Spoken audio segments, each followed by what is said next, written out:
Stunning details on the decision to reinstate President Trump's name to the Kennedy Center months after a court ordered his name removed. In a story that broke right here on MS Now, Senator Sheldon Whitehouse told my colleague Lawrence O'Donnell Trump suddenly joined the call while the renaming was being discussed. He came on. He said he had been listening. He gave the speech for several minutes, and then he hung up. His vote and his chief of staff, Susie Wiles's vote, were texted in on these things. He did not vote in person. But Donald Trump did vote for his name to go on to the building and for the plaza around it to be called the Donald Trump Plaza. Correct. And it was quite a long meeting. It was about 2 hours. He said he'd been on for most or all of it. Joining me here in the studio, we have Maggie Haberman, New York Times White House correspondent and co-author of The Fabulous Regime Change Inside the Imperial Presidency of Donald Trump.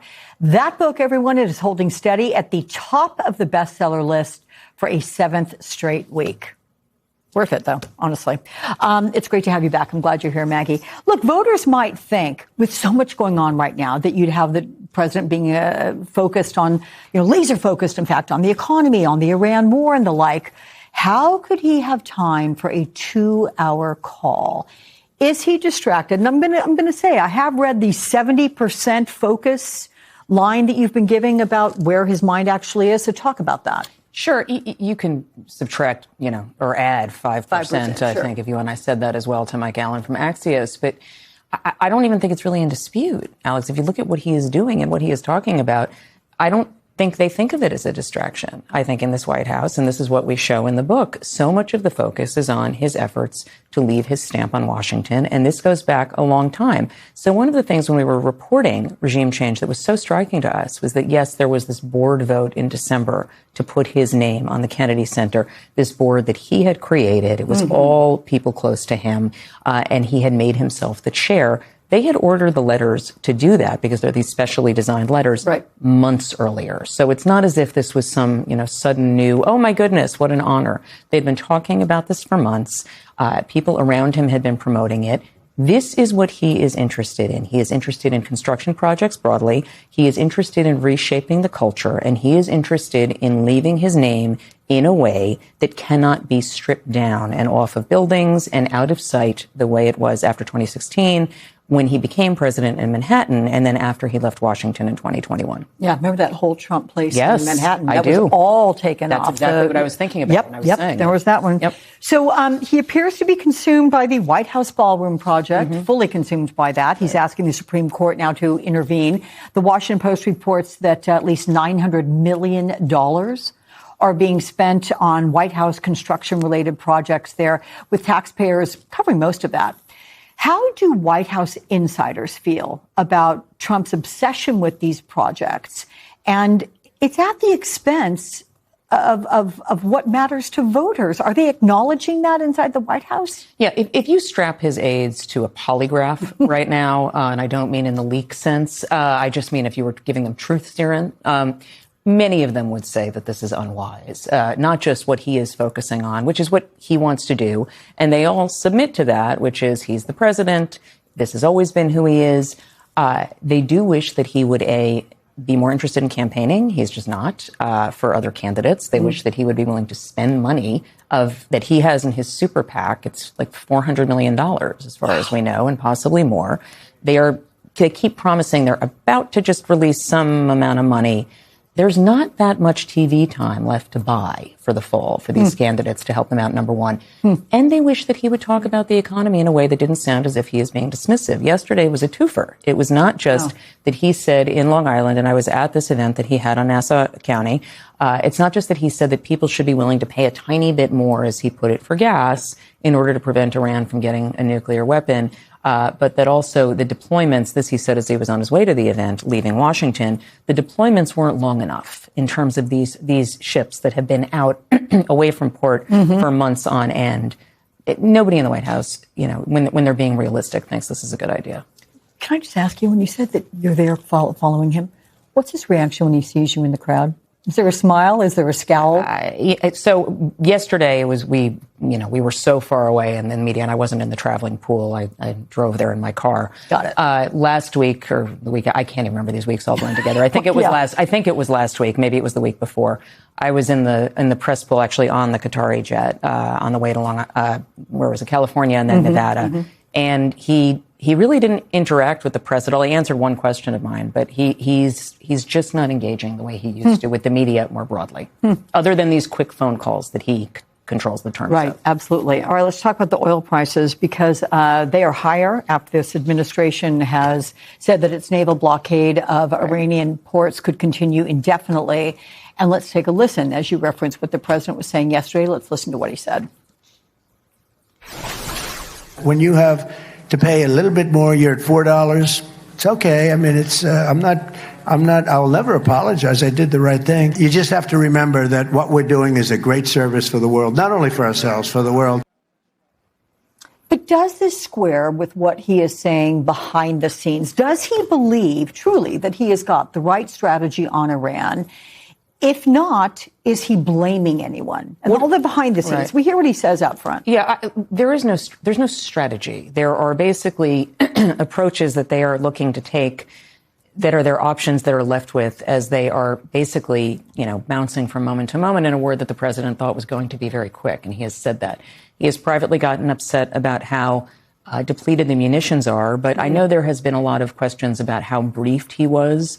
In mine and Jonathan's reporting for this book, but we ran it in the New York Times months ago, Dan Kane, the chairman of the Joint Chiefs, was quite clear that further depletion of munitions was a risk here. Now, how specifically briefed was the president on the numbers? And did Dan Kane stylistically, grab the president by the lapels the way Mark Milley might have and said, this is where we are, sir, you need to understand? That's not Kane's style. He lays out, if this, then that. And the president often hears what he wants to hear.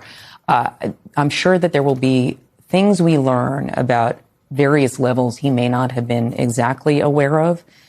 But it's not a secret in this White House that munitions take time to manufacture, that they knew they were low last year because of the supplies to Ukraine in particular over some time. So this idea that this was catching anyone unawares, I think is a bit unfair. But is he angry behind the scenes? Absolutely. But he has nobody to blame but himself. I want to ask you about this new DOJ memo saying that it plans to treat Trump's communications with outside advisors as privileged, which could potentially shield him from, let's say, congressional investigations, right? So, and even the president himself declares he is the most transparent president in history. Take a listen to what he says.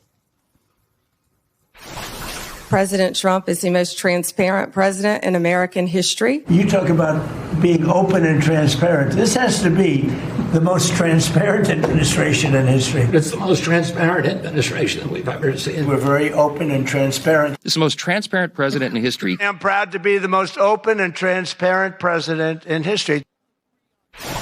Do you see a pattern of secrecy on display in this White House? I mean, is this a form of gaslighting? Is this a line that everybody has been fed? Say this over and over and over again. Yes. It's not even a close call. They know that he likes that line. They know that will be a way to evade questions.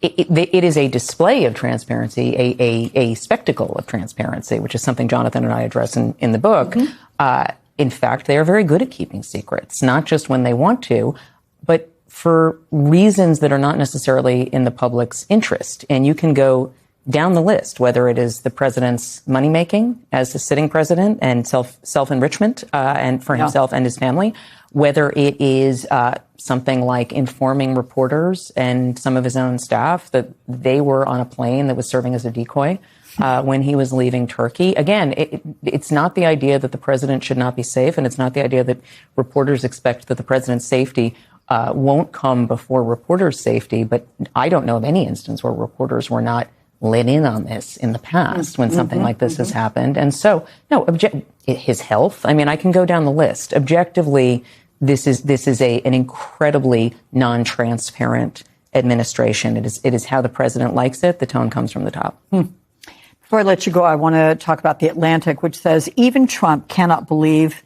how well your book has sold. Are you surprised by its success at all? What does it say, honestly, Maggie, about the state of this presidency and perhaps the state of confusion, even among his own supporters, right? What does it say about what's actually happening that it takes this book to get it out there? So it's a very long answer for which, I would have a conversation with you over coffee about that in terms of media environment and all kinds of other factors. But the reality is that this is the first effort, lengthy book length effort that has shown people how their government is running, how decisions are being made inside their government. And it is by this handful of people, half a dozen more or less at any given moment. That is what Jonathan and I were trying to show. That was the point of this book. And we got a book on the first 14 months of a presidency out in month 17, which in publishing is unheard of. But we were both bearish on the idea that this was going to go well. I had a long talk with my husband about it right before it came out, because Trump books in general had not been doing very well, and nonfiction has been declared dead. There was a Wall Street Journal article about that. And so we're really overwhelmed and gratified that people are interested. Yes, obviously, we wrote the book, so we're happy that it's doing well, but we're really happy that there is an engaged citizenry that wants to know more about how its government works. What would we do without you? Oh, Jonathan? You'd all be just fine, but thank you. I appreciate it. No, not at all. All right, Maggie Haberman, thank you so much. Come see me again. Thank you. The prediction markets point to one